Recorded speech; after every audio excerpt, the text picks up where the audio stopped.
আসসালামু আলাইকুম রহমতুল্লাহি অবরকাতুহু। সম্মানিত দর্শক, রাজনীতির ভবিষ্যৎ কি? নির্বাচন কবে নাগাদ হচ্ছে? বিএনপি কি ক্ষমতায় আসবে?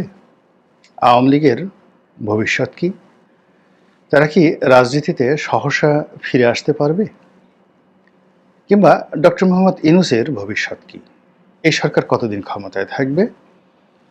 এসব নিয়ে সমাজের ঊর্ধ্বস্তর থেকে শুরু করে একেবারে অজেয় পাড়াগাঁয়ের চায়ের দোকান সর্বত্র আলোচনা হচ্ছে এবং প্রতিদিনই এই আলোচনা ক্রমশ বাড়ছে।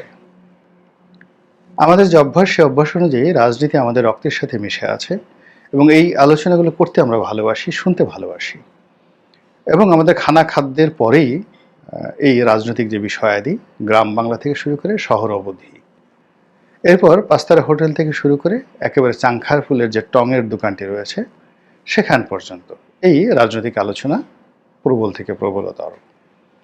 আমি যেহেতু রাজনীতির সঙ্গে কম বেশি জড়িত, তারপর এই টকশো করি, লেখালেখি করি, এখন আবার ইউটিউব বা সামাজিক মাধ্যমে কথা বলার চেষ্টা করছি।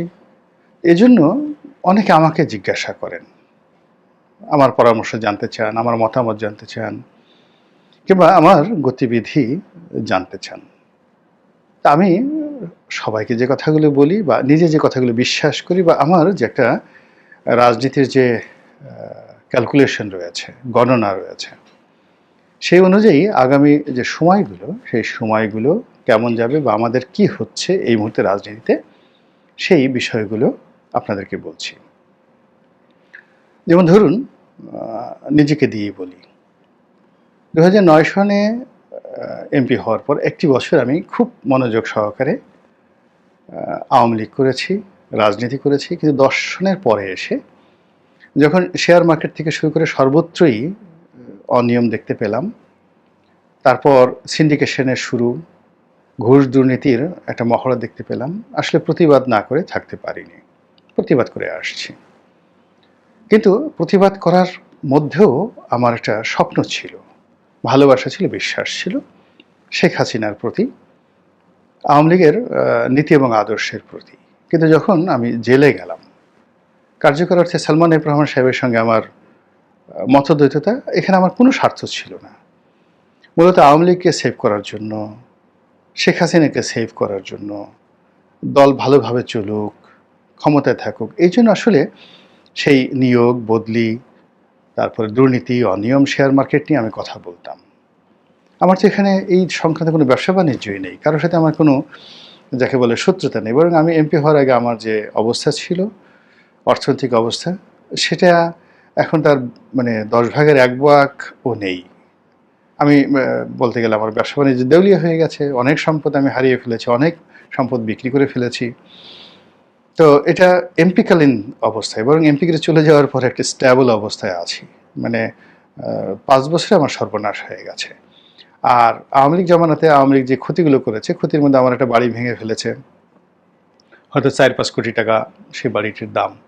আমার একটা গাড়ি ভেঙেছে, এই এতটুকু ক্ষতি করতে পেরেছে, কিন্তু বাকি আমার কোনো ক্ষতি করতে পারেনি। এর কারণটা হলো, আমার একটা বিশ্বাস ছিল, একটা আস্থা ছিল যে আমি সঠিক পথে আছি এবং আওয়ামী লীগের পতন হবেই। এবং দ্বিতীয় আশা ছিল যে পতনের পরে একটা ভালো কিছু হবে। ফলে আমি যে লড়াইগুলো করে আসছিলাম, সেই লড়াইগুলোর একটা ধারাবাহিকতা ছিল। শেখ হাসিনার পক্ষ থেকে, মন্ত্রীদের পক্ষ থেকে, বন্ধু-বান্ধবের পক্ষ থেকে বহুবার নিষেধ করা হয়েছে। তারপরে অনেকে আমাকে ওইভাবে হুমকি কেউ দেয়নি, কিন্তু অনুরোধ করেছে বিভিন্ন সময়টিতে। আমি কিন্তু আমার কাজগুলো করে গেছি। আমার একটা বিশ্বাস ছিল যে যে কাজগুলো হচ্ছে এগুলো ভালো কাজ নয় এবং আগামীতে যে কাজগুলো হবে সেগুলো ভালো হবে। এই বিশ্বাস থেকে কিন্তু আমি ধারাবাহিকভাবে সেই আগস্ট মাসের 5 তারিখ পর্যন্ত আমি লড়াই সংগ্রাম করে গেছি। বিএনপির সঙ্গে আমার যে সম্পৃক্ততা, এটা শুধুমাত্র একটা নির্বাচন করেছি। এর বাইরে রাজনৈতিক, তারপরে পদ-পদবি, ভবিষ্যতে নমিনেশন, এটা নিয়ে আমার মাথায় কখনোই এই চিন্তা ছিল না। ফলে বিএনপিও আমাকে কখনো ওন করতে পারেনি, আমিও বিএনপিকে কখনো ওন করতে পারিনি। আমি আমার মতো যেটা ন্যায্য কথা বলেছি, অটোমেটিক্যালি যেটা বিএনপির পক্ষে চলে এসেছে। আওয়ামী লীগের সমালোচনা না করলে বিএনপির পক্ষে চলে আসবে। কিন্তু ঠিক বিএনপির অন্য সবাই নেতৃবৃন্দ যেভাবে এই দলটিকে অবলম্বন করে বেঁচে থাকেন এবং এই দলের বাইরে তারা কোনো চিন্তা করে না, ও চিন্তা আমার কখনই হয়নি, এখন পর্যন্ত হয়নি। ফলে কি হলো, আমার কথাবার্তার কোনো পরিবর্তন হয়নি। অর্থাৎ 18 সন পর্যন্ত আমি যে ভাষায় কথা বলেছি, আবার 2018-তে বিএনপিতে যোগদান করার পরেও আমার কথার কোনো পরিবর্তন হয়নি। আওয়ামী লীগে থাকতে আমি শেখ হাসিনার এমপি হিসেবে বেগম খালেদা জিয়াকে নিয়ে নিবন্ধ লিখেছি, তারেক রহমানের প্রশংসা করেছি। আবার আওয়ামী লীগে থেকে সেরে আসার পরও তারেক রহমান সাহেবের দল করার পরেও আমি শেখ হাসিনাকে নিয়ে প্রশংসা করেছি, জয়কে নিয়ে প্রশংসা করেছি, আওয়ামী লীগের পক্ষে কথা বলেছি। ইট ডাজ নট মিন যে আমি সেই কোন একটা দলের বিরুদ্ধে বলছি, পক্ষে বলছি। এটা আমার যে মনোমস্তিষ্ক, যে আমি কোন একটা দলের কাছে বন্ধক রাখিনি, ইজারা দেইনি, এ কারণে এই কথাগুলো বলতে পারি। আর দ্বিতীয়ত হলো, কোনো একটা দল থেকে, ব্যক্তি থেকে আমার কোনো লোভ নেই, কামনা নেই, বাসনা নেই, এ কারণে বলতে পেরেছি। আর থার্ডলি হলো যে আমি একটা সুন্দর ভবিষ্যৎ, সুন্দর বাংলাদেশের স্বপ্ন দেখেছি, এজন্য সুন্দর বাংলাদেশ বিনির্মাণে যে সকল কথাবার্তা বলা দরকার সেগুলো বলেছি। তো এভাবে চলছিল সে 2009 থেকে আজ অবধি। এটা কিন্তু কম কথা নয়। একটা ধারাবাহিকতা বজায় রাখা, আলোচনায় থাকা, মানুষজনের গুড বুকে থাকা, সমালোচনায় থাকা, শত্রু মিত্র সেই তৈরি করা। আমি বন্ধু তৈরি করেছি, শত্রু তৈরি করেছি, এটা ধারাবাহিকতা ছিল। কিন্তু 5 তারিখের পরে আগস্ট মাসেরটা যখন গেল, সেপ্টেম্বর মাসে আমি আমার একেবারে মনে হচ্ছে যে আপাতত রাজনীতির কোনো ভবিষ্যৎ নেই, অন্ধকার। এজন্য আপনি দেখুন যে আমাকে এই টক শোতে না যাওয়ার জন্য অনেকে রিকোয়েস্ট করেছেন। স্বয়ং সাবেক প্রধানমন্ত্রী শেখ হাসিনা একাধিকবার বলেছেন যে তুমি যদি যাও শুধু আওয়ামী লীগের পক্ষে বলো, আর যদি তুমি আর আওয়ামী লীগের পক্ষে বলতে না পারো, বেটার নট টু গো, যেও না। কিন্তু আমি সেখানে কিন্তু গিয়েছি। সৈয়দ আশরাফ ভাই রিকোয়েস্ট করেছেন, কিন্তু আমি কারো কথাই শুনি নাই, সমস্ত বন্ধু বান্ধব। কিন্তু সেই আমি গত 1.5 মাস যাবৎ কোনো টেলিভিশন টক শোতে যাচ্ছি না, সবাইকে যাকে বলা হয় না করে দিচ্ছি। 2 নম্বর হলো যে মানসিক এবং শারীরিক যে শক্তিটা ছিল লড়াই করার, সংগ্রাম করার, সেটাও আমার এখন আর নেই। এটা কেন? কারণ হলো, আমি আমার ক্ষুদ্র বুদ্ধিতে কোনো ভবিষ্যৎ দেখতে পাচ্ছি না, স্বপ্ন দেখতে পাচ্ছি না। মনে হচ্ছে যে রাজনীতির যে একটা ট্রেন, সেই ট্রেন আমরা মিস করে ফেলেছি। তো ট্রেন যেহেতু মিস করে ফেলেছি, এর ফলে কি হলো, আমাদেরকে আর একটা নতুন ট্রেনের জন্য অপেক্ষা করতে হবে। আর এই ট্রেন, যে ট্রেন আমাদেরকে একটা নির্বাচনের দিকে নিয়ে যাবে, সেই ট্রেনটা তো আমরা মিস করে ফেলছি। যে নির্বাচন আমাদেরকে একটা গণতন্ত্রের দিকে নিয়ে যাবে, সেটা যেহেতু আমরা মিস করে ফেলেছি, ফলে সহসা নির্বাচন হবে, কিংবা একটি নিরপেক্ষ গ্রহণযোগ্য নির্বাচন হবে, কিংবা এমন একটা নির্বাচন হবে যেখানে সবাই ভোট দিতে এগিয়ে আসবে এবং যারা নির্বাচিত হবেন তারা সম্মানিত হবেন, এইরকম কোনো লক্ষণ একেবারেই নেই। ছোট্ট একটা উদাহরণ চিন্তা করুন, যেখানে পুলিশ নিরাপত্তাহীনতায় ভুগছে। পুলিশের স্টেশনগুলো, ধরুন একজন ওসি পলাতক, আর ওসির বিরুদ্ধে তার তদন্ত কর্মকর্তা মামলা নিতে বাধ্য হচ্ছে। তো এই পুলিশ দিয়ে আপনি কি করে ভোট কেন্দ্র পাহারা দেবেন যদি 6 মাস পরে ভোট হয়? এখন এই যে পুলিশের মধ্যে, আমলাতন্ত্রের মধ্যে যে যাকে বলা ফ্রাস্ট্রেশন কাজ করছে, এটি আগামী 5 বছর এই ফ্রাস্ট্রেশন দূর হবে না। যদি ফ্রাস্ট্রেশন দূর না হয়, তাহলে এরা একজন টিওনো তার ম্যাজিস্ট্রেসি পাওয়ার নিয়ে কি করে সে ভোট র্যাগিং বন্ধ করবে? ফলে কি হচ্ছে, আওয়ামী লীগ জমানাতে যে একতরফা নির্বাচন হতো, অর্থাৎ আওয়ামী লীগের প্রার্থীর সামনে বিরোধী কোনো প্রার্থী দাঁড়াতে পারতেন না, ঘর থেকে বেরোতে পারতেন না। যার যেখানে ক্ষমতা সে সেখানে ক্ষমতা সেটা প্রয়োগ করত। 2018 সনে সেটা দেখেছি। রাজনীতিতে আমি আমার নির্বাচনী এলাকাতে আমার যতটুকুই ক্ষমতা ছিল, তারপরে যতটুকু গ্রহণযোগ্যতা ছিল, জনপ্রিয়তা ছিল, এই একতরফা নির্বাচনের কাছে গিয়ে দেখা গেল সব শূন্য হয়ে গেল। আমি ঘর থেকে বেরোতে পারলাম না। আমি তো সাধারণ, আমার চেয়ে বড় বড় যারা বিএনপি নেতা ছিলেন, মুজিবুর রহমান সরওয়ার বরিশাল সদরে, যাকে বলা হয় ফাদার অব দ্য বরিশাল, তিনি তার মতো মানুষ ঘর থেকে বেরোতে পারেননি। মাঝ নদীতে তাকে একা স্পিড বোটে তাকে একা সেই ফেলে দিয়ে পুলিশ তার ড্রাইভারকে গ্রেপ্তার করে নিয়ে আসেন। ভদ্রলোক স্পিড বোট তো চালাতে পারেন না, তো সেখানে হয়তো জেলেরা গিয়ে তাকে উদ্ধার করেছেন। রাতে 2টার সময় তার ঘরের মধ্যে পুলিশ ঢুকেছে, ডিসি ঢুকেছে, তিনি সহ সবাইকে গ্রেপ্তার করে নিয়ে আসছেন। খাবার মতো চাল ডাল তার ঘরের মধ্যে ছিল না। একইভাবে মেজর হাফিজের মতো মানুষ, যিনি 3বার 6বার না 7বার এমপি হয়েছেন, তার বাবা হয়েছেন 2বার। তো সেই এলাকাতে তিনি ঘর থেকে বেরোতে পারেন, এবং তিনি এতটা নির্মম অবস্থার মধ্যে ছিলেন যে তিনি বলেছেন যে আমি যদি ব্যালকনিতে একটু উকি দিতাম সঙ্গে সঙ্গে গুলি করে দিত। এখন সেই যে অবস্থা, সেই অবস্থা তো এবারও হবে, এবং আরও খারাপ অবস্থায় হবে। এর কারণ হলো, এবার ধরুন যদি বিএনপি আসে, যেখানে বিএনপির ক্ষমতা, এখানে স্বতন্ত্র ইলেকশন যে করবে, অন্য দল থেকে যে ইলেকশন করবে, তাকে তো বিএনপির যার ক্ষমতা সে ঘর থেকে বেরোতে দেবে না। যেখানে জামাতের ক্ষমতা আছে সেখানে জামাতের লোক ঘর থেকে বেরোতে দেবে না। এবং সেখানে এই নির্বাচন করে, এক একটা নির্বাচন করতে যদি 3-4 কোটি টাকা করে খরচ যায়, আর তার চেয়ে যদি সে মনে করেন সিল পিটিয়ে এগুলো সব করে ফেলে, 10-12 লাখ টাকা বা 20-25 লাখ টাকার মধ্যে সিল পিটানো শেষ, কেন সেই মানে এই প্রচার প্রপাগান্ডা করে সেন্টার খরচ দিয়ে এই কাজগুলো সে করতে যাবে? ফলে যদি নির্বাচন হয়, সে নির্বাচনটা অতীতের যে কোনো নির্বাচনের চেয়ে খারাপ হবে, আর খারাপ নির্বাচন হলে অতীতের যে পরিণতি তার চেয়ে আরও খারাপ হবে। এই জিনিসগুলো যখন বুঝতে পেরেছি, তখন আমার কাছে মনে হচ্ছে যে স্টপ থাকা দরকার। এর কারণ হলো, আপনি যখন কোনো চোরাবালির মধ্যে পড়বেন, সমুদ্র সৈকতে যত বেশি নড়াচড়া করবেন তত বিপদের মধ্যে পড়তে থাকবেন, তত গভীরে আপনি যেতে থাকবেন। আমাদের এই যে একটা বিপ্লব হলো, এটা আল্লাহর পক্ষ থেকে একটা উপহার ছিল। আমরা অনেকে দোয়া করেছি, আমি দোয়া করেছি, বহুবার নামাজ পড়ে আল্লাহকে দোয়া করেছি, আল্লাহ আমাদেরকে একজন ভালো নেতা দাও, আমাদেরকে এই বর্তমান জাহেল সরকার, জুলুম সরকার থেকে আমাদেরকে রক্ষা করো, আমাদেরকে একজন ভালো সরকার দান করো।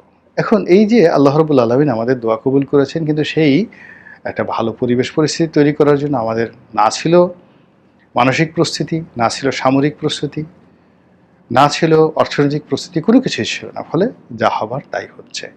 ফলে একটা মাছছান নেয়। এখন যে অবস্থা হচ্ছে, বড় মাছ ছোট মাছগুলোকে গিলে ফেলছে, ছোট মাছের কোনো ক্ষমতা নেই, এবং বিভিন্ন জায়গাতে ব্ল্যাক হোল তৈরি হয়ে গেছে, এবং সেই ব্ল্যাক হোলটা এত প্রবল, এখন হাইকোর্ট আপনাকে বিচার করবে, সুপ্রিম কোর্ট বিচার করবে, যেখানে সুপ্রিম কোর্টের বিচারপতি পলাতক, সুপ্রিম কোর্টের প্রধান বিচারপতি যেখানে মব জাস্টিসের শিকার।